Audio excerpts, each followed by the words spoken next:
नमस्कार।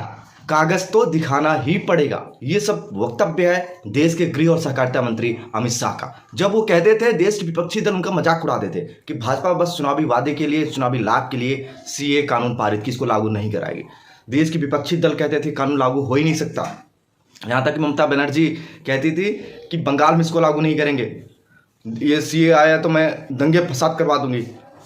कल सीए 11 दिसंबर 2019 को देश की संसद भवन में पारित हो गया था और कल देश में लागू भी हो गया।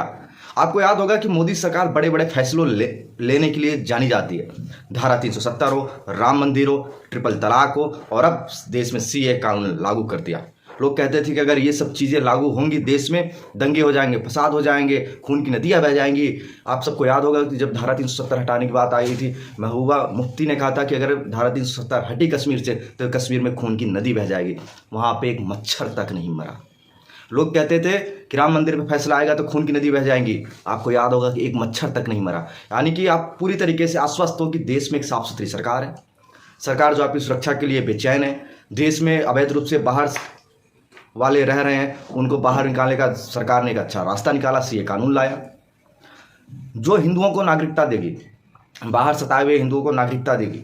अफगानिस्तान, बांग्लादेश, पाकिस्तान में जो हिंदू, सिख, पारसी, बौद्ध से सताए जा रहे हैं, जैन सताए जा रहे हैं, जो भारत आके रह रहे हैं, इनको नागरिकता देगी। और जो अवैध रूप से रह रहे हैं रोहिंग्या मुसलमानों को, बांग्लादेशी मुसलमानों को, ये कानून बाहर उठा के फेंक सकता है। सरकार ने एडवाइजरी जारी की है, 37 पन्नों की एडवाइजरी जारी की है। जिसको भी कन्फ्यूजन हो इस एडवाइजरी को पढ़ सकते हैं। अपने मुल्ला मौलाना इनके चक्कर में नहीं पड़ना है साथियों, सरकार के गाइडलाइन का पालन करना है। ये कानून नागरिकता देने वाला है, न कि नागरिकता छीनने वाला है। दुनिया की इकलौती ऐसी पार्टी भारतीय जनता पार्टी हुई जो अपनी मैनिफेस्टो में जो शुरू से लेकर आई थी वो अभी तक चल रहा था, क्योंकि इनके पास पूर्ण बहुमत नहीं था। जैसे पूर्ण बहुमत आया, इन्होंने हर एक मुद्दे सुलझाना शुरू कर दिया, देश की आंतरिक सुरक्षा से जुड़े हर एक मुद्दे सुलझाना शुरू कर दिया और धीरे धीरे मैनिफेस्टो में दी हुई सारी चीज़ों को सीरियल नंबर से कंप्लीट कर दिया।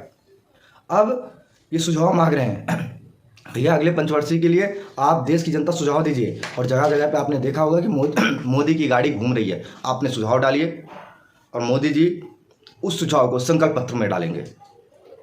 नमस्कार, मैं हिमांशु मिश्रा, हिंदू राष्ट्र में सबसे पहले देशवासियों को, सभी देशवासियों को मैं बधाई देता हूं सीए कानून देश में लागू होने पे। नमस्कार।